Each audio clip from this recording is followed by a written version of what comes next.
Hello, everybody, and welcome to our second episode of Together We Served. Today, I had the honor of meeting Keith Goodsell from Vista, California. Good evening, or should I say good morning, Chris, or Keith. Yeah. Hey, how you doing there, John? Like I said, it's just been great to meet you and talk with you. So Yeah, I started. I do a lot of interviews on my YouTube channel and come up with a lot of different ideas. I'm like, you know what? Why not a military one with the guys of all the branches of service? I myself am a Navy vet, on USS Callahan, DDG 994. So wow. So like I said, I spent a little time on three different ships. The Nimitz, the Enterprise, and the Cochrane, plus a couple other stations as well. So so it's been an interesting little time. So yeah, thank you for your service as a Navy vet as well. thank you for yours. So. So, where did your Navy career begin? So, like I said, mine it started out, like I said, I was in Kalispell, Montana. My parents weren't getting liking what I was doing, so they kind of pushed me into the Navy at 17. So I ended up at Butte, Montana, at the MEP station, having to, took the ASVAB and scored really high, and I decided I wanted to pick something that was going to be far out that I didn't have to go in right away. So I picked data systems technician. It was 11 months, 11 days away from that. So it's made it a little interesting contrast with it. So I started there, went to boot camp over in San Diego the following year in April. And being from Montana, we've got a really limited amount of people that are there. White people, Native Americans, few Asians, very few, right? Very few, of Black people as well. So getting over to the boot camp over there, and it was a lot of Filipinos, and I thought, not knowing, we just did a categorization of general Asian, right? I thought Japanese. I thought we won the war was the whole humor, Yeah. being ignorant back then in Montana. Um, so like I said, that wake up, get there late at night. Hey, they get you in about midnight and wake you up about 2:30, 3 o'clock with the lights, the trash cans, and all of that wonderful, that joy of rattling your world and changing it. So like I said, that was my introduction So what into the what year Navy. did you what year did you start boot camp? 1983, right? We're in the rainy season, kind of that mix down here. Sunny California stays pretty good most of the time, but that time you get that mix and match. So yeah, end of April. So I So was basically 10 years after you because I believe I went in January of 93 I went in. So it was oh 10 years wow. after you. Wow, that's like I said, interesting. So yeah, so like I said, I ended up in drill company and 914. I remember with it. So they put all of the people with the advanced electronics and the musicians and all of that in the drill companies, and we were treated differently. We didn't do some of all the things that you guys got to do. I think with the mess cranking and all that, we got to go do parades and stuff. So they actually, did our basic stuff, and then took us out on the parades out in the town, different parts of the state, which was really unique, I have Mhm. to say. We went out one, Bishop, California, a bunch of different parades, and we all thought we made all of these big mistakes, and they would show us this huge trophy that we won, and it's like, how did we win that? Just kind of an interesting little twist with that. So. So out of all the branches of the service that you could have chosen, why the Navy? Well, for me, it was the longest away, right? So the whole thing was my mom was playing games with me, and so she was trying to get me shipped off. She didn't like my girlfriend at the time. So yeah, it was one of those things, right? So I'll get my son away from this girl, right? Yeah, it didn't end good later on. I ended up marrying her, and then years later, problems, the military happens. So Hey, I'm sure you probably heard this terminology before. I myself was a Westpac widow. yeah, that whole thing, yeah, that whole mess that went with that whole category, that's the Westback jacket, Hmm. but um, so I picked the Navy because it was the longest one away. It's like the Marines, they'd have you off in a day. Army a day or two. Air Force was like a couple of weeks. So, and since I qualified for everything with the high scores, and I'd actually been like kind of gifted a Coast Guard, a Merchant Marine Academy uh, scholarship, and they didn't want to push me there. I took whatever I could get so I could stay out of that mess.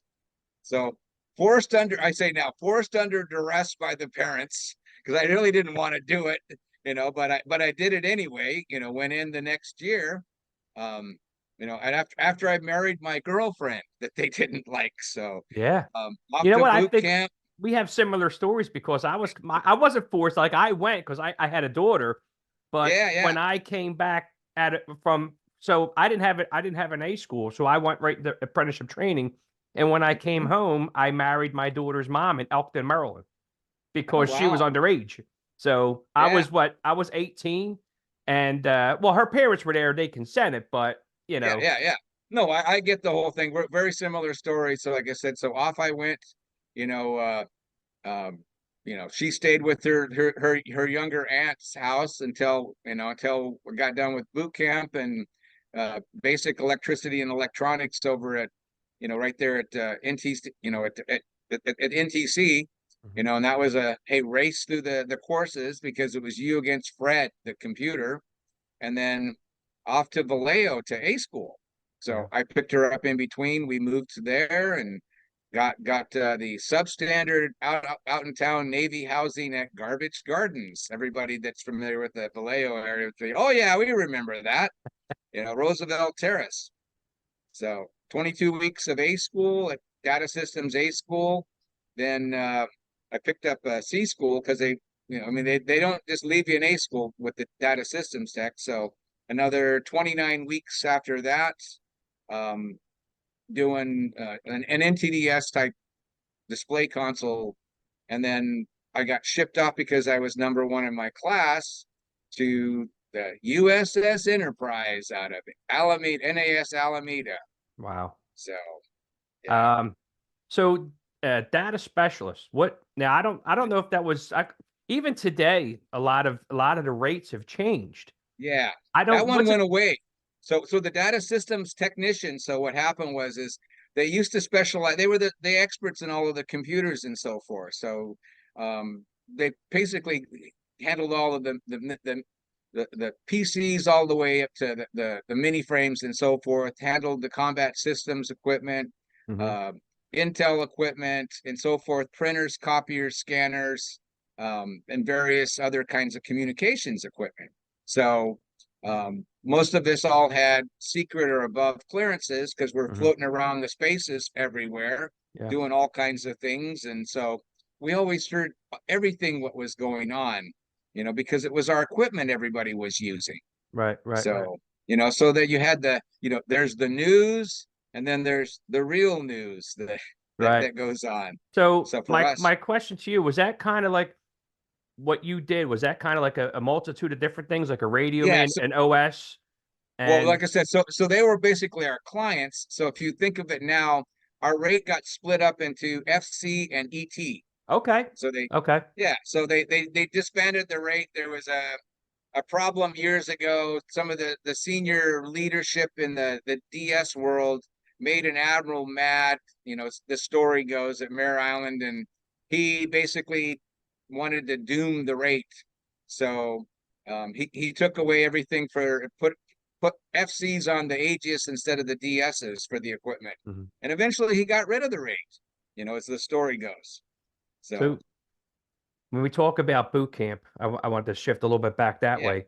What are some of your fondest memories of boot camp, and like any friends that you still keep in touch with by any chance? And there's a mix and match with it because I said I had a couple of different classmates that went on with A school with it. I'm trying to connect back. I just remember a guy named Jarillo, last name Jarillo back then, that he ended up going to A school, but we were all just trying to stay under the radar. You didn't want to be out there because we watched the RCPO and the RPO one and all those other people, just getting nailed to the wall for whatever they did wrong.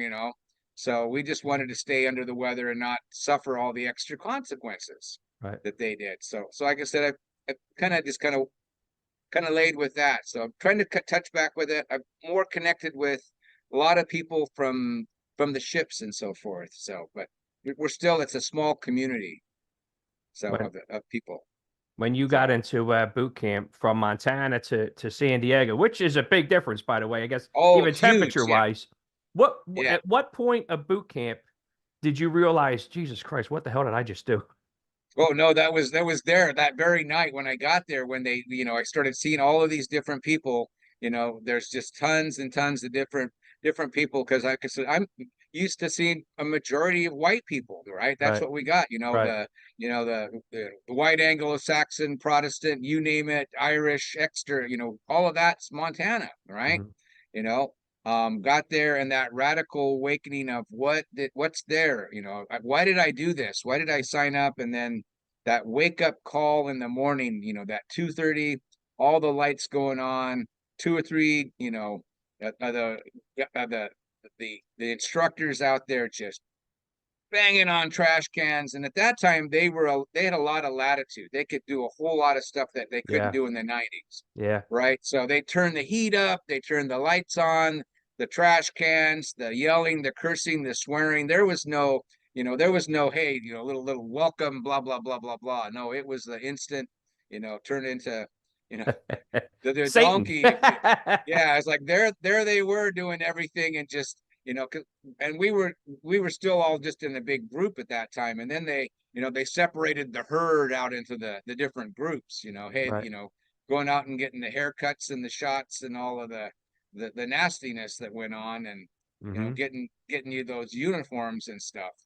So that was just, that was the radical situation with that. So it's just an ongoing, and then watching people, try to bail, try to jump the fence, to Yeah. be like, hey, there's so and so went out the door, and Hmm. just um just that, knowing that, hey, they really were trying to brainwash you. I mean, that's Yeah. the reality. It really, that's what they needed to do to change the way you responded, Hmm. right? They needed to adapt you from your happy, comfortable high school life into, yes, we're your mama, and you're going to do everything we Hmm. say when we say, et cetera, et cetera, et cetera. Um, I think it was a little harder with some of us that are with the advanced electronics. Um, Found that later on in life, because it's like on some of the ships, we were actually given weapons to guard special weapons, putting us in the wrong place.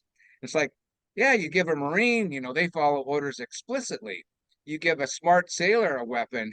No, that's kind of dangerous, right? They've got an attitude. They might talk back and so forth, and want to know why and so forth. So, yeah. So, By any chance, do you remember your drill instructors or oh CPOs? yeah, Do you remember their I'm trying names? to remember. Was I think it was a guy named, I just remember PO1. So Ricardo? No, he was a Filipino guy. I just remember, just putting us down on the Hmm. ground. You know, drop, give me 25. Drop, give me 100. We're just always just right in the middle of wherever we were at. We were just dropping like crazy. He had the little the Tagalog accent. So it's like, man, you're just, nope, you're getting it. Or the RCPO dropping, and then somebody screwing up, making some comment, and then all of us being dropped through that whole thing. Hmm. So, like I said, I just remember his face very clearly. And so, like I said, um, he looked, like I said, yeah. If I think about it now, he looks truly Filipino, but at the time he looked more Japanese than anything to me, right? So it's Yeah. like, hey, that back to that whole, why did that Montana stereotype? So getting out to Sundays and boot camp, just like out at sea, we used to have our Steel Beach picnics. Um, ah so on Sundays in boot camp was your release. It was time to let go of some stress. Guys had to go to, you can go to church services if you want to, whatever it is that you want to do that day just to release energy. What was your Sundays in boot camp? Okay, Sundays, as we all ran off to church because that was the only escape. So there wasn't as much. There was a little more freedom, but they still were not giving us, maybe where you guys were at in that particular time. They still had a lot of things going, a little more relaxed. Because it took a while before you could actually get letters. It was, like a month into the whole thing before you could do anything. You got that one phone call, like, hey, I'm in jail. At the Free USS me, Recruit, help right? me. Did they Yeah, call it the USS Recruit back then too? The yeah, ship no, that, it's still there. That yeah, the ship, the yeah, ship is still over. I've stopped by there. I because like I said, that whole RTC, I kind of laughed. It's all houses and yeah. subway and all that. So I kind of laughed and say, yeah, the Air Force took it over. They got their way with that old place. So, but yeah, going through there. Um, So you're getting ready to graduate. I guess your CPOs or whatever they were. I know they get you in a round circle, and when we were there, they kind of told you what their mindset was. Like, yeah, we played a trick on you guys when we woke you up at this time in the morning. oh, they Prepared. didn't. No, there was none of that. They didn't do any of that. So, like I said, it was Oh, straight they out didn't to let the you off the next. hook at all. No, there was no off the hook anytime, right? I think they figured because we were in drill company and we got time to practice all the ceremonial stuff and got to go out in town. I mean, we actually so when we went to Bishop, California, they gave us 2 hours of liberty during boot camp, Mhm. and the whole town. I mean, the bars were buying us drinks for free. They saw us in uniform, whether you Yeah, were of age or not. They were taking care of that. And so I think that was our privilege. They didn't let us, anything of, hey, we're playing a game. No, um, they just moved us forward and didn't say a thing. Hey, we're adapting. That's it. You're going to go off to whatever. You guys are smart. Some of you guys are musicians, so you're going to go to the Navy band someplace, and the rest of you are off to your different schools. So a lot of them Mare Island, or some went to Great Lakes, or hmm. some stayed there in San Diego, kind of deal. So So, sonar techs all were staying there, that push button rate where mhm. 5 weeks later they're third class. So Yeah, yeah. If you were yeah, to see your company commander today, if he was standing right in front of you, what would you say to him? I'd say, well, it's very interesting. I would say, hey, a very interesting little game. His name was Collado. That's his last name, Collado. Now it's coming back to me. Petty Officer Collado. I'd say, hey, how's it going? How about a balut? A balut? Yeah, the little for it's a either a half formed chicken or a duck that's popular in Asia that they Oh, eat, okay. kind of deal. So I'd just be like, hey, boot camp was like a balut, it's not very palatable kind of deal, but hey, it got us through and so forth. They did their job and so forth. So I can't fault him. He did what he's supposed to do. Yeah. He got us through, and I didn't end up in marching party. I didn't end up a short tour with some of the things they had. Watching the SEALs exercise those misbehaving people that got sent there at night, and then they ran them until they got bored. I'm sure the SEALs didn't get tired; they just got bored. So, Yeah. So you but graduate boot camp and you get your orders. Where's your first duty station? so after, like I said, once I get through with the schooling, right? So because I stay there for 8-10 weeks, right? Then off to Vallejo for I basically spent the first 2 years in the Navy in school, right? With all the electronics and computer systems there. And they sang a little song, I mean, for us it was, um, because people would flunk out of our schools and they'd say, I want to be a boatswain mate, blah, blah, blah, blah, blah, and so forth. It was their joke, right? But in reality, it's like, no, hey, everybody's important in the rates. They just didn't want to get nailed and get stuck Mhm. as stuck out and lose their schooling because they had Right. 2 years of school they owed. Um, so we ended up with that, and then I ended up on the USS Enterprise. That was my very first duty station. And that was an aircraft carrier? Yeah, it was it was the first nuclear aircraft carrier. The Big E. Like I said, out of NAS Alameda, they had just gotten back from Westpac. Maybe a month before. They'd gotten stuck on a sandbar in the middle of San Francisco Bay. Oh, And they're wow. right I guess coming that in. captain was relieved. Yeah, well, I mean, they went through there with it. Yeah, well, yeah, but it was worse because, like I said, I got there. They were doing some overhauls on our equipment. It all got messed up. We had 22 consoles that we were responsible for throughout the ship between combat and every place else. and 21 out of 22 were down hard. And Mhm. so our life, we went to 12 to 16-hour days in port all of the time. So until everything got fixed eventually. But yeah, just kind of a nightmare through there. And then that whole episode of, they did the SRA, that, we were all of the different rehab, so you got to learn the needle guns, chipping Yes, and grinding and I've been all of there. the, I was a yeah, boatswain. that we all got that, we all Yep. probably have that to all the different things we've Mhm. experienced with all of that, and back in that days, they really weren't so much up on the PPE except for the goggles, gloves, and you know, that was about it.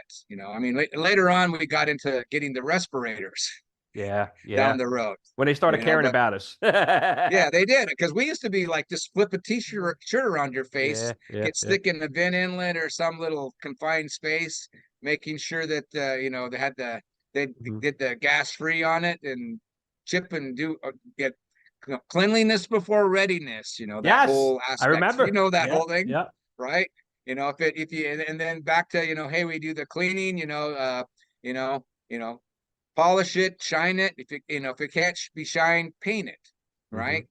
Regardless. So Yeah, we did all of that, um, went through the process. And like I said, with us, all of our equipment was in classified spaces for the most part, except for the PCs, right? So our spaces were really cold. So we were running about 60 degrees or colder in those spaces. So we all wore foul weather jackets, hmm, basically, all the time. So people would look at us kind of like, hey, what's going on? When we got someplace hot. yeah. So, so, but What was your like I said, what was your favorite memory on the Enterprise? um, just trying to think with it. So I remember some stuff where we did some, stuff in where we did little ceremonies out there in San Francisco Bay, where we had the vice president and you name every secretary in the world and every admiral and general that was around for the whatever thousands of miles coming on board. And they did kind of a little ceremony out there in the bay where they placed a wreath out there. I remember that.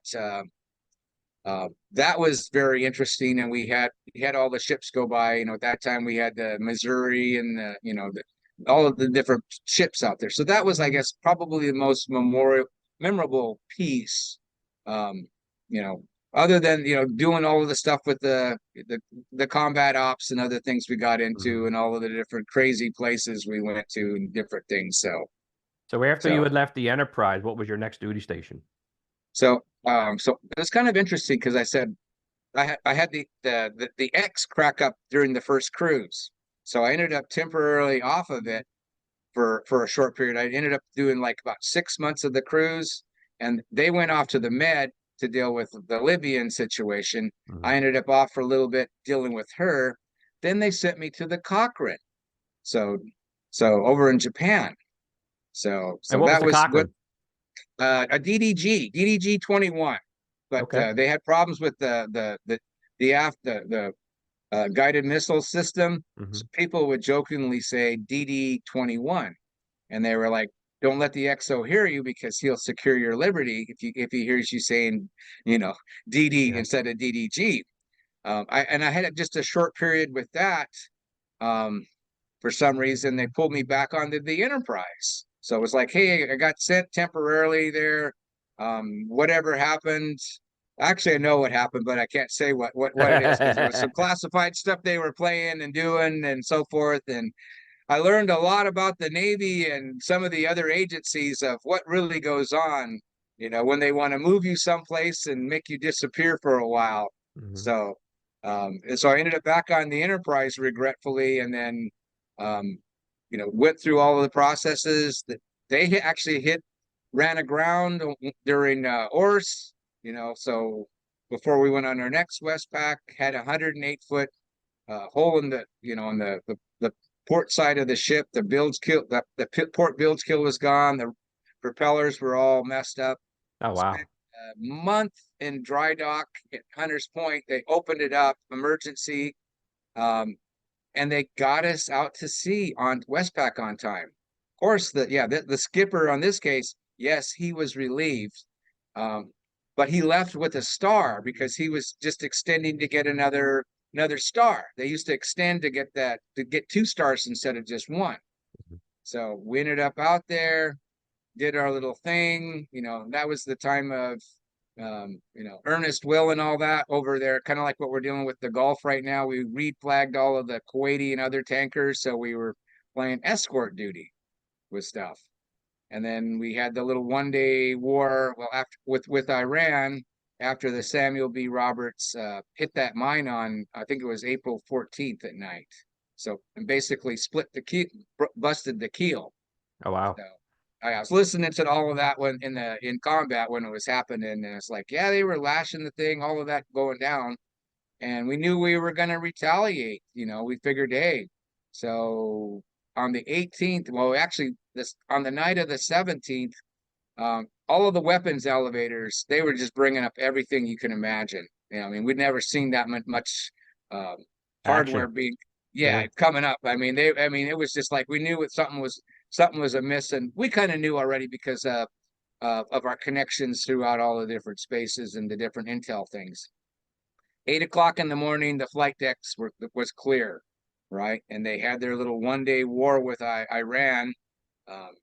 Sank about half the Navy, went through. I mean, it was just a interesting little ordeal, though. So that Yeah. is another memorable day. There's some good parts, some bad parts too. I mean, there's a Yeah. lot of stuff that that you can't talk about. That happened and so forth, and that doesn't show up on the official records and so forth. So, it's just the way it is. So your two duty stations, Enterprise, and then At Cochrane, and then, like I said, after that, I went to anti-submarine warfare operations center for a couple of years down in Florida, um, and then my last one was the Nimitz over in Bremerton at the time. So yeah, wow. yeah, went through with that, and then I ended up getting out on a parenthood discharge because my ex had ran off with this pervert, and I needed to take care of the Yeah. kids. I had Yeah. 3 little girls and a boy, right? So it was that country song, you think, hey, you picked a fine time to leave me, Lucille. Yeah. Well, Yeah. her name started with L, but so it was an interesting little twist. So that was in January of '95. Wow. So So I was watched. wow, because I was just I got I took terminal leave and we're just coming down Uh-huh. to our about we got about 2 minutes left. Uh Okay. so Keep going. What you want to go with? yeah, it's just the thing popped up on my screen, so it kind of caught me off Hmm. guard. Um yeah, so as the time's running out, and I apologize if there's any special No, shout no, no, outs. no problem. Like I said, it's been very interesting with all of the different things. Have had some really good experiences. And like I said, the aviation community with the ASWAC, whole different world than the ship community, right? Right, right, Different right, attitude entirely, right? There's a lot of praise, a lot of rewards, etc. The ship piece, nah, a lot of getting the shaft, right.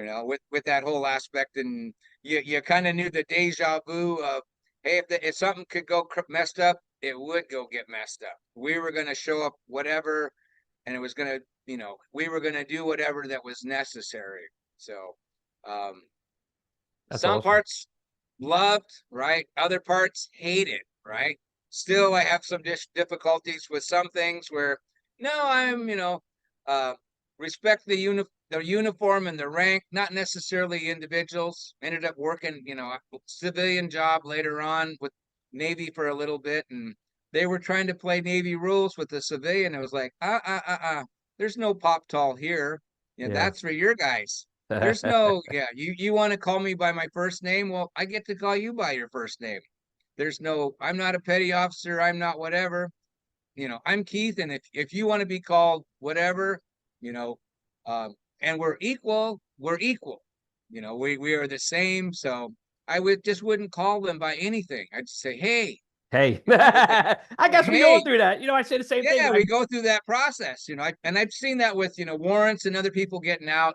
You saw them in the Navy one day, and a year later, got a ponytail down to their Yeah. back at it, it's like, hey, they went in the rebellious stage because they dealt with it for so long. Hmm. They needed a process.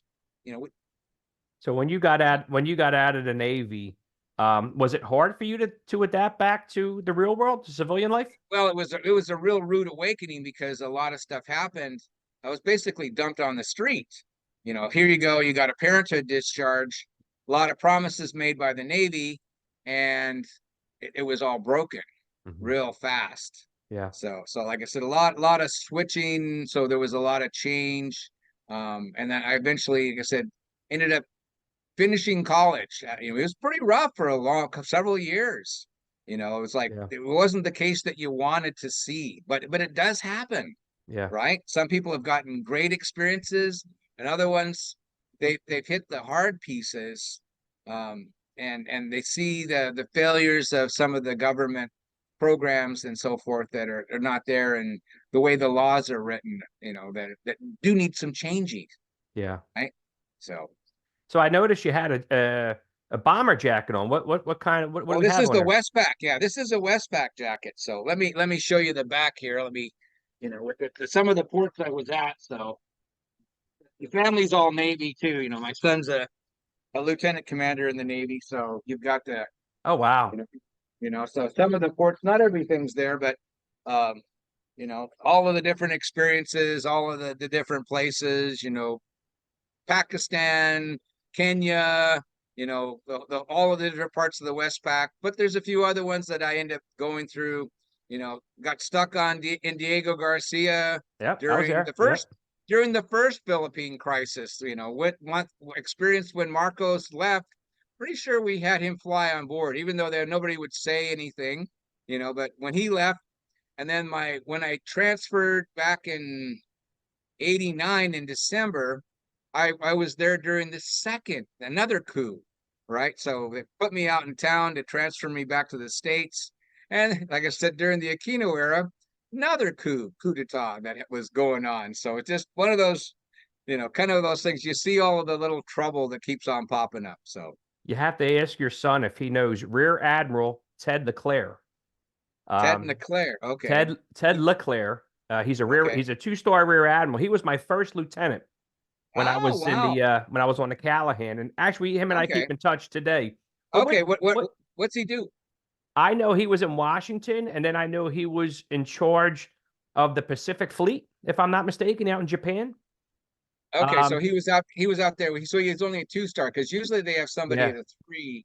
yeah. Unless he pulled off some stuff. But And what yeah. ship is your So son on?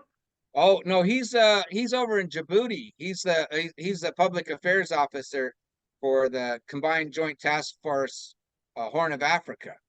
Just Ah, just deployed again. So he's a reservist, and he regularly deploys.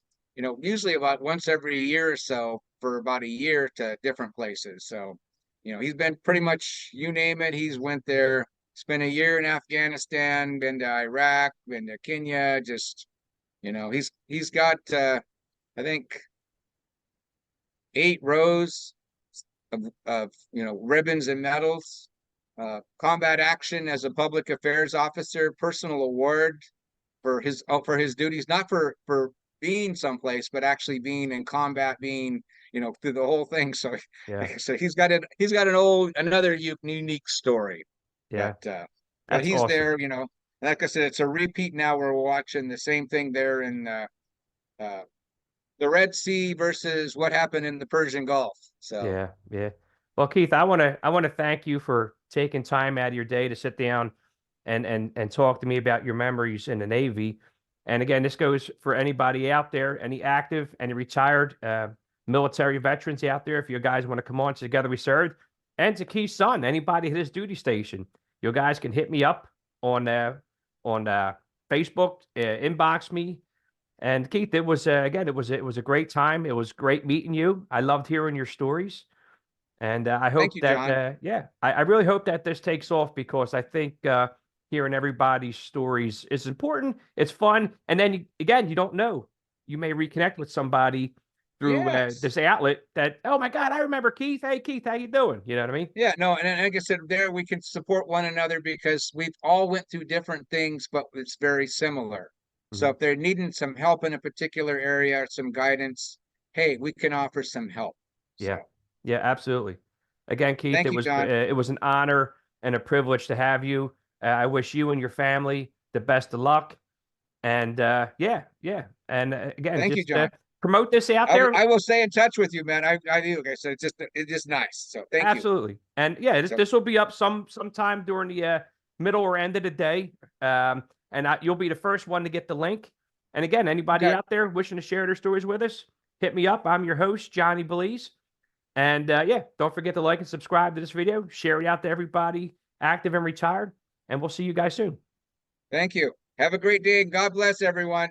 God bless the USA. Amen. Take care.